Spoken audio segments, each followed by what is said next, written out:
I want to light this incense before I start talking because I love the smell of these things. Let's get a nice char on there. Okay, let that go for a little bit. There we go. Okay. Love these things. The only problem is they get ash all over my table, which is kind of annoying because I have to clean it. But start talking about real estate and investing. Now, the point of this video is I kind of wanted to help out the younger age groups, like, that 12 to 16 age range where you're not really sure what you want to do, but you probably saw a video on YouTube or Instagram of someone, maybe with a nice car or a nice house, and they were probably an investor or something kind of got you thinking, and you want to get into investing or business in general. Now, the best way to do that is through reading and learning, at least for that younger age group. Now, frankly, these books that I'm going to show you are perfect for literally every age group. You could be a 34-year-old man or woman. These books will still help you. So let's start. I want to keep this short and sweet because I know people have lives. So we have Rich Dad, Poor Dad. This is the book that I started with. It's from Robert Kiyosaki. And I got this book when I was 14. Now, the reason I got it is because I overheard my economics teacher talking about it, and I kind of blew it off at the time. But I was walking around Barnes & Nobles, and I kind of got this book for shits and giggles. I was like, I'll put it, next to my bed. I don't know if I'll ever read it. Long story short, I got it. I started reading it, and it really stuck with me because it was incredibly easy to understand because at 14, I wasn't the smartest kid in school. And, he talks a lot about how there's different mindsets involved with investing and how psychology kind of plays into that. He also talks about taxes. He gets you a nice little rounded intro into everything. So this is like your one-stop shop if you want to get started and you want to just immediately start learning and start preparing for your future. Go ahead and put this off camera. The next book is The Art of War. Now, this book I haven't actually finished yet. I started it this last Monday. It is now Friday. I'm hopefully going to have it finished by, Sunday it should be, because I'm reading around 30 pages a day. That book is just a fantastic read, to just kill some time, because it's really entertaining to see how, a lot of these principles in this book, you can even apply it to business, because a lot of business is based off of deception, especially when it comes to negotiations. Now, don't get me wrong, deception is different than lying, okay? The way it can kind of play into business is, when you're negotiating, you don't really want to see that. You don't really want to have them see, all the cards that you're holding. You want to keep some stuff to yourself. And I think that book is very good for talking about, all the little intricacies of just negotiations, because at the end of the day, the point of war is, let me go ahead and tap this off. With war, you want to win. And when you're negotiating, you want to win. So you can transfer a lot of the principles over. Now, a little bit more business related, we have The Power of Habit. I think it's by Charles Duhigg. Yeah, by Charles Duhigg. Now, I read this book when I was 15. I'm not going to lie, the first chapter, personally at least, I found to be incredibly boring. But once you kind of get into it, it starts to get really interesting because it talks about how your mind works, how you start to remember things. It even goes into a little bit of health stuff, talking about Alzheimer's and how you can still retain these habit loops, which is one of the things that I learned from this book.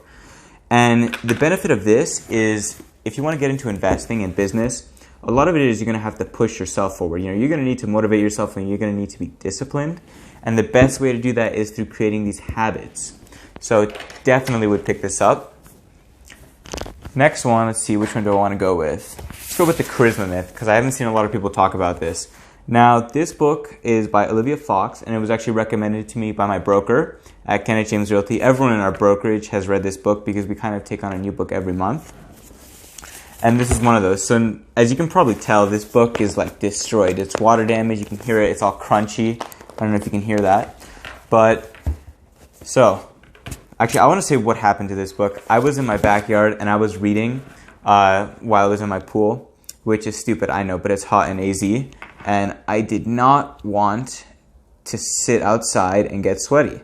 So I was reading in the pool, and long story short, I'm around 100 page, 170, 180, and I'm in the middle of my pool, standing perfectly still. This massive paper wasp, those bright yellow one, lands right exactly where my watch is. I wasn't wearing a watch at the time, but it was slowly crawling on my arm, and I in my mind I was just being an idiot, and I was like, you know what? Maybe if I don't move and I don't do anything, I just stay perfectly still, it'll fly away. That didn't happen. I stayed perfectly still and it stung my ass. You know, it just straight into my arm. It burned. It wasn't that bad. It went away. But I took my book in my hand because, you know, I was staying perfectly still. But once it stung me, I smashed that thing and it destroyed my book. So don't do that. But so let's get back to the book. Let's get back on topic. I get distracted very easily. So the charisma myth is fantastic because it talks a lot about this idea of imposter syndrome, which is something that I kind of went through a lot, especially because I got into real estate at such a young age. You know, I didn't really feel like I deserved to be there, even though I was, it's a lot of smoke. You know, even though I was very passionate about it and I'm very good at what I do. This book also talks about, let's get rid of some of that smoke. There we go. This book in general is just fantastic. You know, if you're someone that has self-confidence issues, I personally got this book because my broker recommended it. And it's also fantastic for negotiations, much like The Power of Habit and The Art of War. You know, it has a lot of helpful tips. Let me see. There was one part of this book that I really, really loved. I can't find it right now because I don't have a bookmark because I read that book, I don't know, a couple months ago. It talks a lot about how, you know, if you've ever noticed, sometimes people in relationships, they start to mimic each other's facial expressions, which leads them to kind of looking like each other. Now, I never noticed that before, but whenever I'm walking around the mall or, you know, I'm talking to couples in general, sometimes I start to notice that they do this, and that's what causes them to look alike. Now, that kind of isn't really related to business, but I find that super interesting, so I would very much recommend that book. Next, we have a classic by Dale Carnegie, How to Win Friends and Influence People. So this book has been in print for 80 years, and there's a reason for that. It's insanely helpful for learning about business and how people's minds work. You know, a lot of people in business, I don't want to say they're rude, but you know, it's very easy to shut off a prospective customer, investor, or client, you know, whatever the case may be. Maybe you're not even in business. Maybe you're just in the service industry, you know, and you work a 9 to 5 and you have to deal with people all the time. This book is fantastic for that because it kind of teaches you to keep your cool, you know, how to comfort people, how to relate to them, how to make them relate to you, and how you can kind of get to common ground. So highly recommend this book. I actually think my cousin Arya ended up getting this book also. So it's a very good book. Now, we have the BRRRR method. Now, if you're in real estate, you definitely heard of this. Buy, rehab, rent, refinance, repeat. Now, that's literally what the book is about. Exactly what you would think. It's on the cover. Super simple. Now, this, you know, if you haven't already guessed, is a cyclical process. So you just keep going through this. You just keep going through this. And every time you refinance, you repeat. You just keep going at it, and it helps you kind of amass an empire. Now, I personally know of a couple of people in Arizona that have done it, but you don't want to hear about that. A lot of famous people have done this also. So Graham Stephan, who's a real estate agent out in California, I think. You know, I think it's the LA area, but I'm not 100% sure.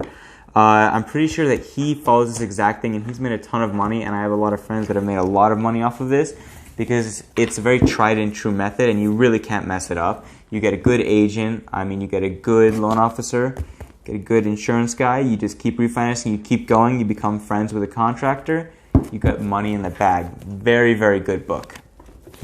But also, I'm going to be completely honest, you can probably find a lot of the principles of this book on YouTube, so I'll probably even make a video explaining it. So pick this up, maybe don't pick this up, I don't know, go get it from your library. I wouldn't spend too much money on it if you can't get a deal on it. Next book is another recommendation from my broker, Fanatical Prospecting.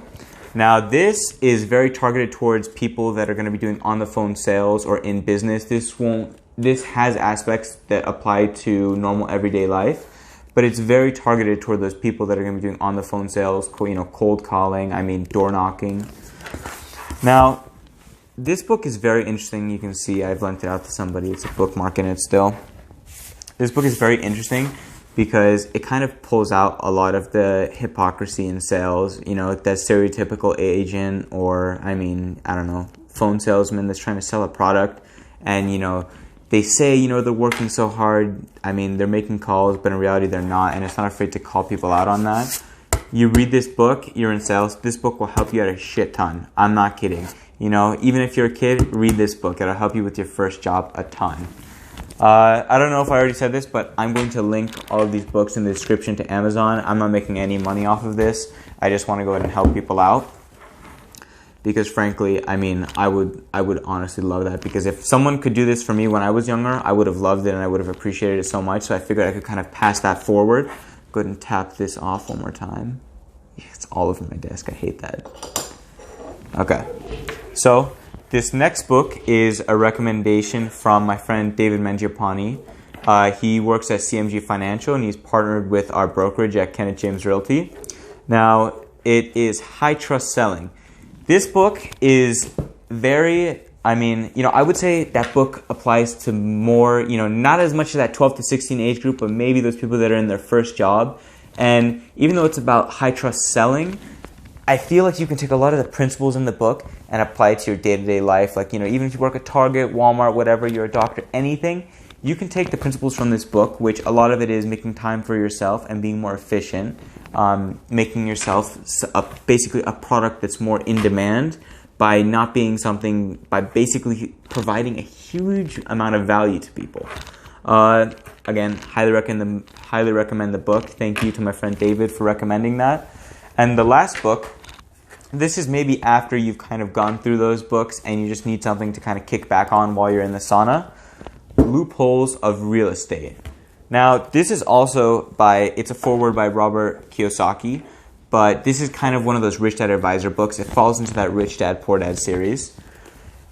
This book is fantastic for investors. So, if you're that kid that saw maybe some cool investor at a car show or something, they were driving a nice car, you kind of have that tick to get into investing. Before you do so, because you probably have a couple years to burn before you can actually start doing stuff, I would pick up this book. Now, the reason I say that is because a lot of people think investing is this, very simple, I'm going to put some cash out there and then magically it's going to become $1 million. It's not going to happen. This book kind of breaks it down. It kind of dispels the myth of the get-rich-quick scheme where basically, you see those internet gurus. They're like, oh yeah, you can start this business with $100 and then, a couple months you're going to be a millionaire. No, that stuff's bullshit. You can get lucky and you can make money, but it's very, very incredibly rare. You might as well just go and join the lottery because it's not a good way to think. This book breaks it down and talks about 1031 exchanges, and it talks about a plethora of other things that you can use if you're in real estate. Now, a lot of these things can be used if you're just looking to sell your home, and it'll help you kind of explain how to reinvest those assets. And it talks about one thing that I love, which is that real estate and investing in general is a team sport. Now, let's see, does it say on that? Yeah, it says that on here. Rich Dad said, business investing are team sports. Now, why does it say that? Well, so Robert Kiyosaki's in real estate, and if you want to get into real estate, you really do need to have a team because you need to have your broker that's going to bring you the deals in the first place, whether it's a wholesale deal or, just a house that could use some refurbishing and it's on the MLS. You're going to need a CPA to help you with your taxes and the accounting side of things because I don't know about you guys, but I am not a math whiz. I suck at math. I'm fine doing the normal commission splits, calculating home values and stuff like that, but when it comes down to massive spreadsheets, I'm not going to do it because my CPA will do it for me. The next part of that is going to be your insurance agent because it talks a lot about in this book how a lot of people get screwed out of their money because they think that, once they have a property, wow, I'm just going to move this completely out of the frame because there's way too much smoke. A lot of people forget that, there's this idea of asset protection. And if this thing is very annoying. If you're not continuously paying attention and protecting your assets with either a good insurance agent or just a good insurance company in general, you could screw yourself out a ton of money and possibly lose everything you have. It talks about protecting your assets by putting it under an LLC. Now, obviously, there's other options to that, but this is just a fantastic way to get started. I hope this video was helpful to some people.